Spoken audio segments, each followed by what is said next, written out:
Vous avez certainement entendu parler dans les derniers jours de cette nouvelle identité visuelle pour les sentiers de motoneige des Monts-Valin, en fait des sentiers maintenant internationaux. Et pour nous en parler ce matin, on rencontre le préfet de la MRC du Fjord. Il s'agit bien sûr de M. Gérald Savard. Comment ça va ce matin? Ça va bien. Écoutez, belle nouveauté. En fait, on parle d'une nouveauté, mais c'est un projet qui est en cours depuis quelques années, depuis 4 ans.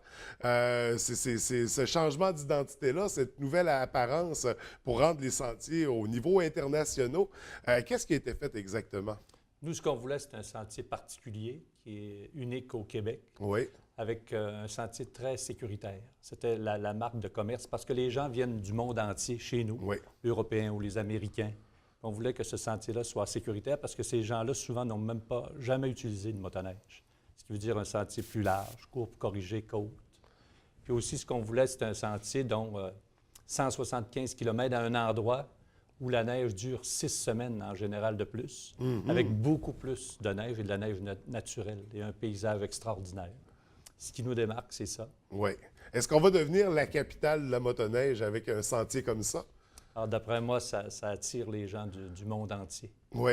Là, c'est un gros projet, comme on mentionnait. Ça fait 4 ans que le projet est en cours. On parle de 175 km de sentier. C'est majeur, là. Ça ne se fait pas en claquant des doigts. C'est un montant de combien qui a été investi pour ce projet? 3 millions. 3 millions au total, qui a été fait en collaboration avec qui? Avec DEC Canada, Québec, le Oui. gouvernement du Québec, ATR et la MRC qui a mis 3/4 de millions. OK. Qu'est-ce qu'on retrouve là, sur 175 km de sentier? Qu'est-ce qu'on retrouve? C'est quoi les attraits, les services? Alors, la beauté. Oui. Le premier, c'est la beauté, puis les Monts-Valin qui sont reconnus mondialement, qu'on Oui, peut dire. oui. Puis aussi, quand on en fait la tournée, c'est un peu cercle. On parle du Cap-Olès, Oui. qui, lui, reçoit des Européens et des Américains de plus en plus, des milliers. On continue le chemin. On arrive à la Chapelle, qui donne des services. On arrive à l'Auberge des 31. On arrive au Valinois, dont la station de ski est là, et beaucoup de motoneiges et beaucoup de résidents. Le Valinois, je me souviens, quand j'ai débuté à être maire, il y avait 50 maisons. Il y en a 600, presque Oui, 600, oui. 550. Et quand on continue, on arrive à Saint-Fulgence, à l'Auberge de la Tourelle. Ce qui veut dire que les gens qui l'utilisent peuvent entrer dans les municipalités qui sont proches et ses services. Donc, c'est vraiment un gros parcours très complet, très intéressant. Comment on peut y accéder? On se présente tout simplement avec notre motoneige. Est-ce qu'il y a un droit d'accès? Comment ça fonctionne? Moi, au Québec, c'est une règle. Les motoneiges là, qui sont plaqués, puis tu deviens membre. Oui. Du côté de Saguenay, il y a 3 clubs. Il y a le club Saguenay, qui est la ville de Saguenay, qui a son club de motoneige, qui a 500 km de sentier. Caribou-Conscrit, qui est à la MRC du Fjord, 800 km. Et le Fjord, 140 km. Ce qui veut dire que tu prends ta carte de membre Oui. et automatiquement, tu peux y aller de tous les sentiers du Québec. Et on a accès à tous ces nombreux kilomètres de motoneige, qu'on soit amateur ou non. Et c'est ça, juste pour réexpliquer, au niveau d'un sentier international, on l'a rendu plus accessible, plus large, moins dangereux, disons. C'est quoi les critères qu'il fallait respecter, justement, pour avoir cette appellation de sentier international? C'est au niveau de la largeur, au niveau de la côte. Une C'est de la- largeur pour Ouais. passer... La vision. On parle de combien de motoneiges qui peuvent circuler Je côte te à côte? dirais pas, mais la largeur, là, c'est presque 4 mètres de large. Ah, OK. C'est parce que c'est entretenu beaucoup plus large. Oui, oui. Ce qu'il ne faut pas oublier, c'est qu'on lui a donné un nom la semaine dernière. Oui. Oui, on va y venir à l'identité, OK. justement. C'est important. Regarde, on en parle. Allons-y maintenant. Donc, cette identité-là, comment qu'on l'appelle maintenant? Le sommet du fjord du Saguenay. Le sommet, Oui. le Mont-Valin, la hauteur grandiose. Fjord reconnu au niveau du monde. Saguenay qui nous identifie. C'est le sentier des sommets du fjord du Saguenay. Ce qui parce que nous, ce qu'on veut faire dans le futur, au niveau de l'affichage, c'est la prochaine étape, puis d'en faire une publicité au niveau international.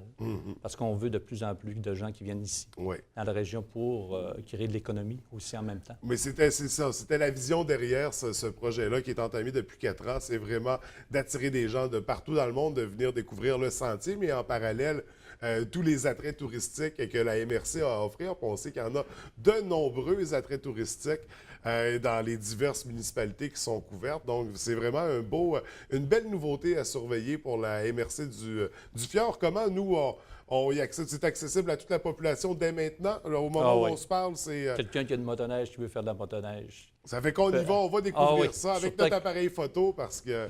Ça, c'est une autre dimension qu'on a. Ouais. On les appelle les pics, des endroits où ce que tu peux voir, là, c'est extraordinaire à cause de la hauteur des montagnes, ce que tu vois là. Donc, il y a des points de vue assez exceptionnels. Donc, c'est un sentier auquel on sera très fiers, certainement. On espère que ça va attirer beaucoup de gens de l'extérieur à venir découvrir ces beaux sentiers-là. Sinon, pour la MRC, ça bouge beaucoup ces temps-ci. Il y a beaucoup de projets. Qu'est-ce qu'il y a à surveiller là, pour les prochains mois? Nous, le plus gros projet là, pour la région, là, ce qui est le plus important, c'est Ariane Phosphate. Vous savez, la mine au Lac-Apol, c'est quelque chose qu'on y travaille depuis 2007. Décembre dernier, nous avons eu le décret. Le gouvernement du Québec nous a autorisé à construire une mine et utiliser le chemin qu'on appelle la R200. Là, ce qui reste, c'est au niveau du quai. Avec Port-Saguenay, le gouvernement du Canada est en train de tout revoir pour construire un quai à Sainte-Rose. Ce qui veut dire qu'on utiliserait, à partir du Lac-Apol, une descente dans le chemin, une soixantaine de camions qui descendraient le minerai. Un viaduc sur la 172. Une route qui va jusqu'au bord du Saguenay, qui est à Sainte-Rose pour un quai, pour utiliser. Puis nous, ce qu'on dit, une fois que nous avons un quai, on pourra développer le plan Nord. On est à 25 minutes du plan Nord. À partir de Saguenay, puis si on monte à 25-30 minutes, on vient au plan Nord, ce qui veut dire qu'il pourrait y avoir d'autres mines, d'autres attraits pour créer de la richesse. Créer de la richesse, créer de l'emploi, permettre le développement de ces belles municipalités-là qu'on a dans la région. Donc, ça, c'est un projet majeur sur lequel on travaille depuis de nombreuses années. Sinon, rapidement, est-ce qu'on a d'autres éléments comme ça à surveiller d'ici l'été? Nous, on continue à développer Bardeville. On a acheté Bardeville il y a quelques années qu'on développe, qu'on continue. C'est tout un beau site. On a une entente avec la rivière Sainte-Marguerite. Eux l'utilisent. Aussi, on a, nous, à Saguenay, ce qu'on a au lac Kenogami, qui fait partie de notre territoire. On veut faire un parc régional. OK. Puis on veut comme préserver un secteur pour qu'il devienne un parc régional. Aussi, dernièrement, vous avez su qu'il s'est construit le plus grand parc éolien canadien ici, dans le parc des Laurentides. On le voit maintenant quand on s'en va. On voit. Nous, sur notre territoire, on a des éoliens et avec Charlevoix, on va investir 14 millions. On est en train de préparer ça pour qui donne encore de la richesse. C'est important de créer de la richesse pour nous et le futur. C'est ce qu'on veut. Absolument. Absolument. Pour le futur de toute la MRC, de toutes les municipalités du territoire couvert. Donc, des beaux projets à surveiller, des beaux projets structurants dans une vision d'avenir, dans une vision à long terme. Félicitations pour ces belles initiatives-là. Alors, je vous remercie d'avoir pris le temps de venir nous rencontrer. Les gens pourront vous revoir la semaine prochaine. Il y aura séance de conseil, je crois, le mardi. D'ici là, je vous souhaite une très belle fin de semaine pour au plaisir de se revoir. Merci. Merci.